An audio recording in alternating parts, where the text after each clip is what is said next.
West McDonald here, and thank you for tuning in to another episode of TigerTube. And if you can't see us, that means you're listening in on Tigerpaw Radio. So thank you very much for that. Hey, while you're here, if you're on the resources page or on our YouTube channel, or listening to us on your favorite podcast area, make sure to like and subscribe this episode. We do a lot of great learning content. And on that note, today I'm very excited, obviously, to have a very special guest, and it's Ben Thomas with ProAV. And Ben, how are you doing today? I'm doing fantastic, Wes. Thanks so much for having me on the show today. Oh, are you kidding? Absolutely. I am definitely not a pro AV enthusiast, but I am an AV enthusiast. We had that discussion. We were doing the prep stuff for my home theater, which is a bit cobbled together, but I promise it's all really good stuff. Look, it runs together far much more, I think, than people want to admit these days. So welcome to the community nonetheless. I appreciate it. Thank you very much. Hey, and listen, Ben, nobody knows you better than yourself. So would you mind introducing yourself quickly for our audience? Absolutely, yeah. So my name is Ben Thomas. I am the head of ProAV here at Marketscale. So we are basically an organization that really helps our partners, our B2B partners, focus on their community-generated content, right? Leveraging existing teams, leveraging existing organizations, and really more empowering the people in the community to have a voice, right? So through that, have my own show called ProAV Today, where we bring on experts from across the industry, talk about things, not only maybe some of those core ProAV verticals, but we get a little bit tangential from time to time. So if you want to listen, learn a little bit more about the industry, Wes, I think it's a great show for you to jump in on for sure too. Absolutely love it. Thank you very much. Hey, and listen, one of the things, we're facing all kinds of challenges, no matter what, channel we're in, right? And, being a host for a show like you, speaking with a lot of different industries, that, certainly there are challenges that face, just the way that we typically do business. First of all, is that the case with the ProAV channel and integrated technology industry? And is it sort of, changing how they have to look at scaling and growth? It really is. So one of the cool, I hate to say the cool thing that came out of the pandemic, but during the pandemic specifically, our we'll call it a little community. It's a pretty big community, but we'll call it our community. Saw a lot of success with hardware sales, integrations, traditional kind of sales and things like that. But what's happened on the back end is that you're seeing this massive shift a little bit more towards what I call the as a service model, right? Where product life cycles are extended, but we're at this weird crossroads where technology is advancing at an insanely fast rate. So really, one of the things that we're having a lot of conversations about as an industry right now is finding ways to continually create value for not only our end users and buyers, but for the community as a whole, right? And that is AV as a service, right? But it's a recurring revenue model for manufacturers, integrators, distributors to continually to serve that community. In my opinion, that's the biggest growth obstacle for us as a community right now. Yeah, and I just want to touch on that for a second, because as I mentioned, as I'm kind of an amateur enjoying, the AV world, that I did get an 85-inch television, a Samsung. It's their top of the line model. I won't say the price, but it was absurd.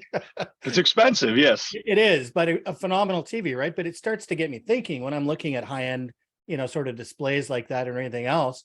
It starts to, make me think more like a car, right? Like, do I have the option to buy, and do I have the option to, finance, right? Because, I very rarely get extended warranties on certain technologies, because I know I'm going to be bored before, the next iteration, right? So that's me as an AV consumer, right? So is that having some of, the appeal is just that, people can look at different ways that they can actually finance this and get newer technology more often?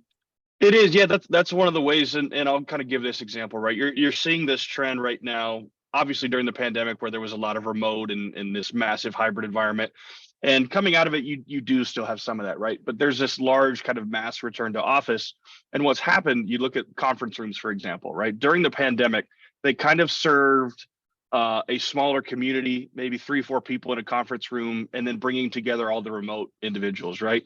And what we're seeing now is, with this influx of people coming back into the office, there's a need for obviously still some of those hybrid environments, but you're looking at miking more people, you're looking at sound intelligibility, sight lines for people, things like that, conversations that weren't being had necessarily at the scale they're being had now. So when you look at the as a service model kind of specifically, it's a great way to always be able to have somebody speak into that, right? As an integrator and as a manufacturer on the AV side, we have good insight into what technology can do and some of the best ways to implement it, as to where, maybe somebody who's an IT decision maker or even kind of the AV hobbyist at a company might not always know, the best practices outside of the technology, right? So there's a lot of different ways that we're seeing AV as a service jump in, but one of those primary ways is, I'll call it long-term consulting, right? And then active replacement of gear, technologies. So I think those are a couple of great ways that we're seeing the community continue to serve. Yeah, and I think we're still in the midst of, kind of this work from anywhere mix, right? That we don't really have a solid understanding of how much is going to be back at the office, how much is going to be remote. And it's kind of a great experiment, right? So I got to think that as a service offering for someone that has to have that blend of remote work with the office without the full in commitment, right? Saying, I just don't know what it's going to look like a year from now. Don't worry about it. Here's a program we have for you. As a service, we can shift it as we move. I love it. Yep, absolutely. How do you see this industry addressing the lack of standardized training and education for employees in the field? I know that's always a big problem, especially for businesses that kind of start off as, I don't want to call them hobby businesses, but people that love what they're doing, discover they can actually make a living at it, and then they get at it, but they may not be the best at, kind of training and bringing people up in this space. So what do you think, some of the things are, how the industry can actually address this to do a better job?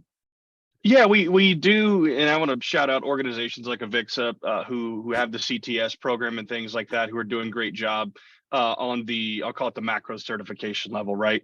One of the things, and this isn't AV exclusive, this is really across B2B and enterprise specifically. One of the things that we're seeing is it's really difficult for people to come in cold to an industry, right? And if I'm expected to go through 15, 20 hours of training right off the bat, I'm going to just miss a lot of stuff. So the best way that not only our partners, but really in B2B across, the entire, every industry that we serve, you're seeing a lot more things like micro learning and micro skilling, right? As to where, it might be traditionally, like you look at a CTS certification, that's a little bit, that's much more macro, right? That's going through a little bit more of the project management side, the installation side, and it's great, right? It's fantastic to be CTS certified, but we run into these challenges from time to time where we have these CTS certifications, and because of the change in technology, people may have missed something as basic as learning how to over under a cable, which is something that you have to know in the AV industry, right? Or how to terminate a cable, or you talk about signal flows and where you need amplifiers and things like that. Those are really micro skills that have such a massive impact on our jobs, our day-to-day jobs. So one of the things that, like I said, across AV, but not only across AV, is you're seeing this shift to kind of micro skilling. And as products come out, as new services come out, as new technology comes out, making those incremental updates, right? It's an incredible way, for our brain to handle things and process things, and then build on skills that we already have. I love it. Yeah, and it does kind of remind me. I like to call it almost mentorship, in a sense that you're not doing the whole thing in one big tranche, but over time. I've done quite a bit of that over my career, and my own training is helping people, like you said, learn those micro lessons along the way, right? Really? Yeah, absolutely. And one of the things too, I'll call this out, and this is one of the, everybody in AV pretty much knows this. We have a bit of a recruitment problem, right? We sometimes make it challenging for people to get into the industry. A lot of the traditional paths are musicians or hobbyists or people who are tangentially, attached to technology find their way.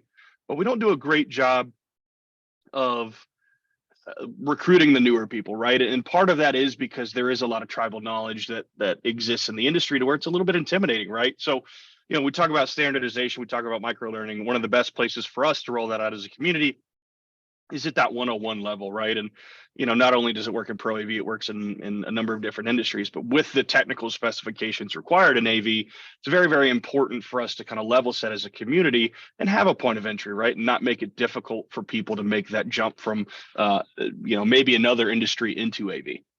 Yeah, and that is a common problem for some, I don't want to say niche channels, but where my pedigree comes from, 20 years plus experience, is known as the office equipment channel. And anytime I'm at a party, people ask what I do for a living. I say, oh, well, I work in the office equipment channel.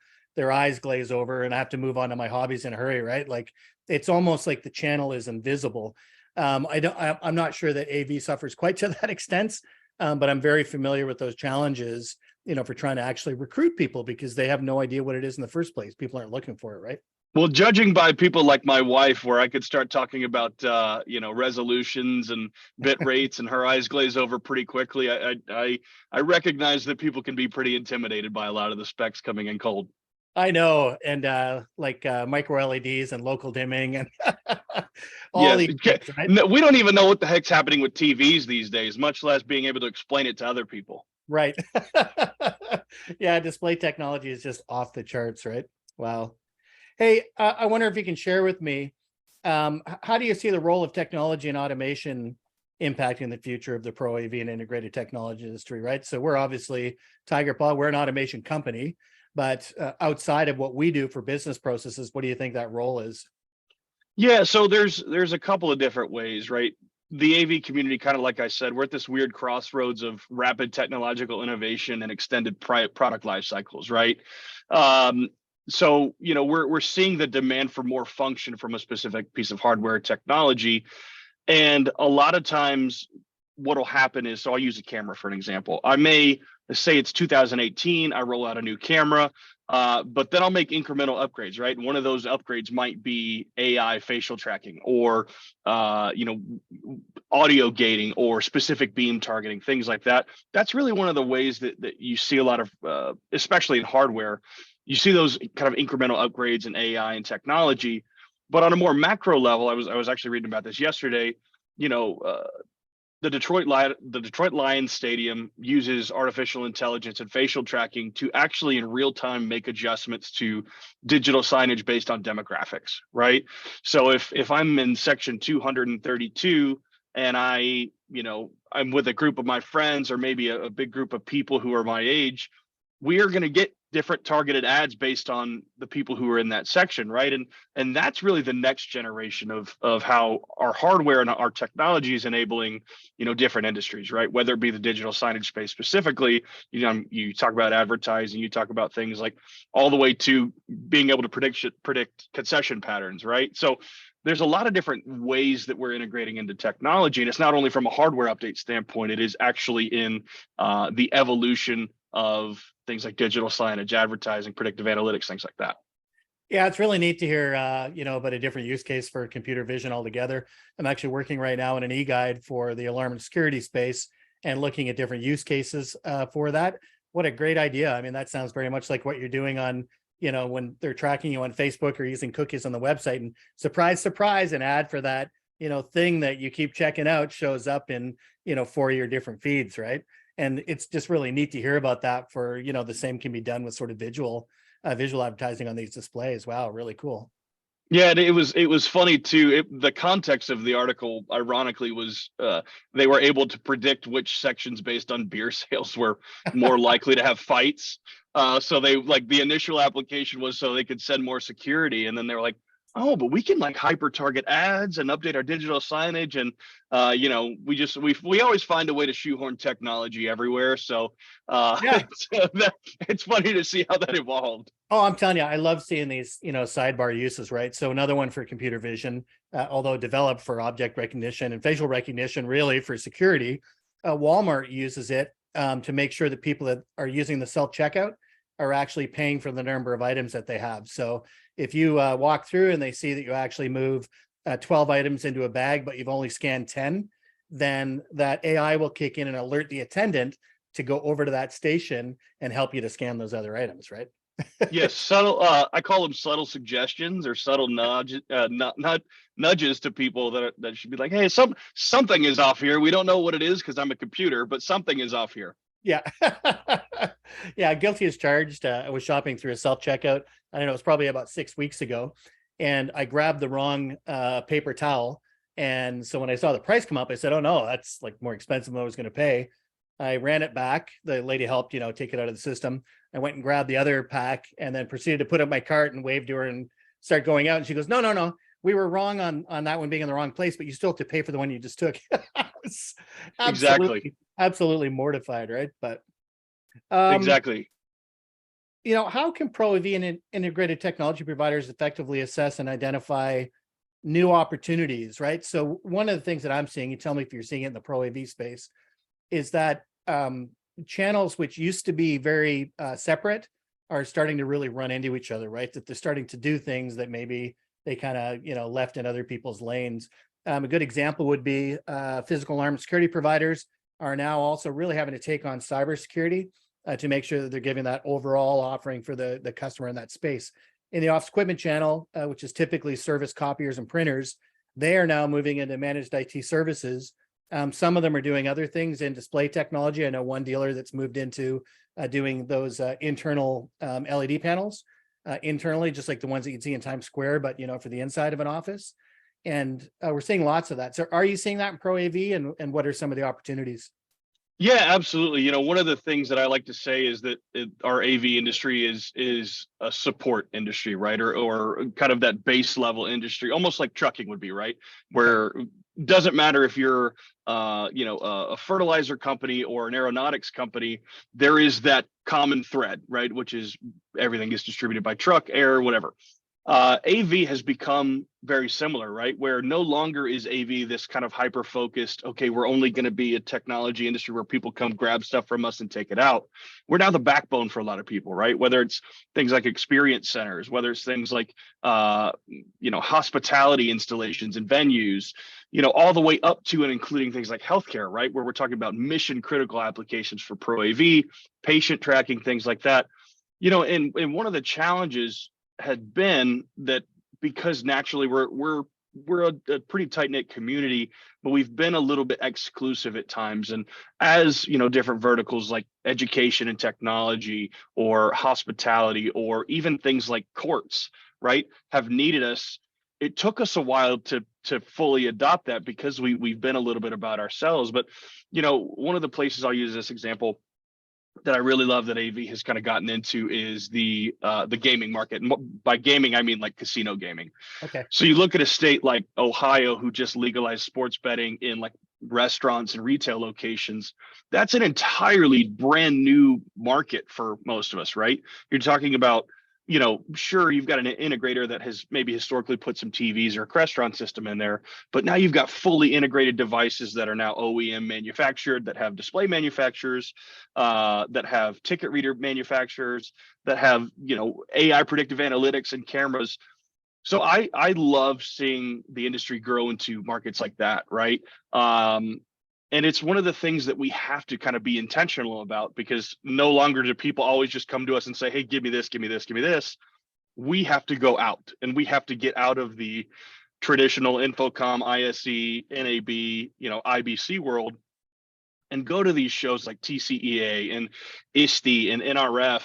And even CES in some cases now, right? So CES is an interesting show because it's largely consumer facing, and it's Sure. Look, I'll say it, it's largely an automated vehicle show these days. But we have to kind of find ways to jump into these new communities because we kind of have to make people aware that we exist from time to time. But that's my 2 cents. I mean, there's a lot of great people doing verticalized work in the industry, and it would be a crime to discredit the work that they're doing. But there's so much opportunity for us as an industry because we play that supporting role now, and we're not that nice to have, we're a have to have. Yeah, no, I think it's okay to point a finger on the fact that yes, there's certainly some that are probably doing that well, but probably to agree that the majority aren't, right? And we see that across all channels. I know that I am actually heading to ISC West, I guess in March, and I was surprised to see a company because again, my pedigree comes from the office equipment channel, an office equipment dealer who is actually providing an all-you-can-eat managed print service, which they'll be putting on display, at this show, right? Unheard of before, right? Like so, these cross pollinations, we do have to experiment a little bit more. I think all of us, and seeing how we can affect those verticals, right? Yeah, well, I love that example too. I mean, especially when you talk about safety and security, the ISC West organization and show has been wonderful, right? Now, what has happened, and you can speak to this as well, it kind of used to be these integrated door monitors and window monitors, and now it's dang near almost exclusively everything's a video camera or a predictive, touch screen or something like that. So it's so crazy to see how technology has advanced, but our community has had to jump on and help support that security role, which is not an industry that we were fully in previously. So that's a great example. I love that you brought that up. Yeah, it's not. And unfortunately, there is a great series that HP put out called The Wolf. It would actually starred Christian Slater. And it was a series about printer security, both physical and, internal on the, on the boards and the software, right? So it is a neat thing when you think that there's that potential for those to, to come together. If you haven't seen it, check it out. It's actually a great little series, and I love Christian Slater. Look, I'm always a fan of brands creating their own content anyway, so Yeah. I definitely will go check that out. Yeah. That's awesome. Hey, listen, I like to call this the impossible question, and I ask it at the end of every interview. But if there was one recommendation that you had for folks in the channel, looking towards the future of, their industry and what they can do to embrace it, what would that be? It really simple. It's renew the focus on the end user. So at the end of the day, the end user is what's driving purchases in the AV industry. So whether it's things like UX or usability, or even practical, hey, do they even need or want this? Renewing that focus, renewing that energy into connecting with that end user is the number one piece of advice I would give. We get a little bit lost in our own world and our own channels sometimes. But at the end of the day, we are empowering people. We are empowering people to do their job or to have success in a specific area. So the more that we can stay in contact with them, I think always the better. Okay, that's great. I appreciate it. And if people are looking to get in touch with you for more information, how can they do that? Easy. Just email me, ben.thomas@marketscale.com. I'm pretty much always available, and I'm probably at a show near wherever you are at some point in the upcoming future. I don't like to keep my feet planted too long down here in Dallas, but always happy to connect, always willing to learn and just kind of absorb knowledge, whether that's from somebody in ProAV or whether that's somebody in another industry. I like to be a sponge. So reach out to me and happy to chat. Well, that's great. We'll make sure we post the email address in the blog as well. And for everyone that's tuned in today, either watching or listening, no matter which platform you've joined us from, make sure to subscribe, like, and if you have the opportunity to give us some of your own comments. What are your thoughts on the Pro AV industry and some of the ways that we can, grow together in the future? So until next time, everybody, keep learning.